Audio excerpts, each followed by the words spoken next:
In this video, I'm going to be giving some quick thoughts about the first 3 May 2024 TOK essay titles. I will be putting up specific videos for each question, so do subscribe if you want to catch those. And I'll also be putting up full written guides on my website, toklifeline.com. Okay, so our first title is Subjectivity overly celebrated in the arts but unfairly condemned in history? Discussed with reference to the arts and history. So this title kind of touches on all 4 elements of the knowledge framework, but in particular perspectives and methods and tools. And the question revolves around this notion of subjectivity, in other words, how we interpret and represent the world through the lens of our unique personal perspective.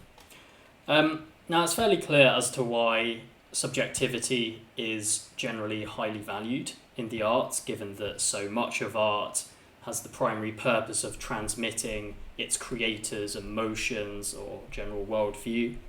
Whereas, on the other hand, with history, we have an AOK which is primarily dedicated to producing an accurate picture of the past.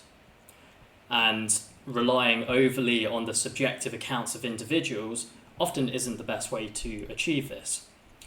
So, in answering this question, I recommend thinking about how subjectivity can be taken too far in the arts. For example, might it result in the creation of art which crosses certain ethical boundaries, or does placing such a high value on subjectivity really encourage the creation of complete bullshit with no artistic merit whatsoever?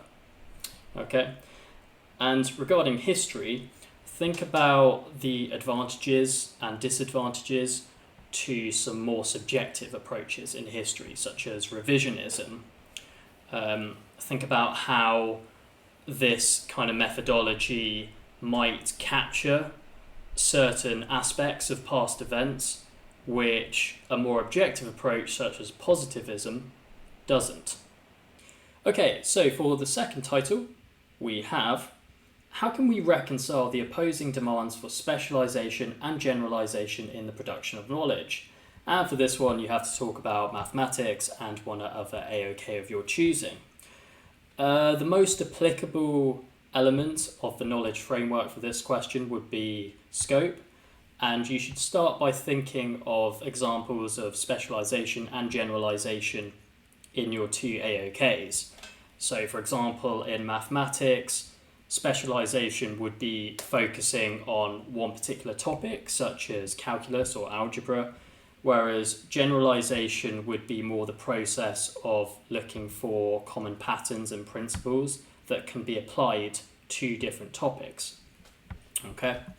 Now, to address the question more directly, there are several factors we can take into account when deciding on the balance between specialization and generalization.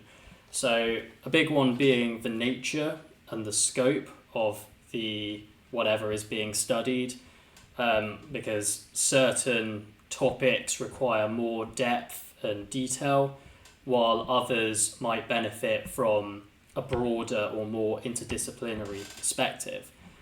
So take, for example, environmental sciences, which combines the natural sciences, social sciences, and other perspectives in order to address issues such as climate change and sustainability. We also need to think about the purpose of the knowledge and its audience. So some knowledge is intended for very specific contexts or applications, in which case specialization could well be more appropriate. Whereas if the purpose of the knowledge is to educate a wider public, leaning more towards generalization might be the better course. Okay, and finally we have the third title. Nothing is more exciting than fresh ideas. So why are areas of knowledge often so slow to adopt them? Discussed with reference to the human sciences and one other area of knowledge. Okay, apart from the slightly cringe wording, I think this is a pretty interesting question. So There are various reasons as to why new ideas might not be so readily adopted within different AOKs, a pretty major one being resistance from established authorities.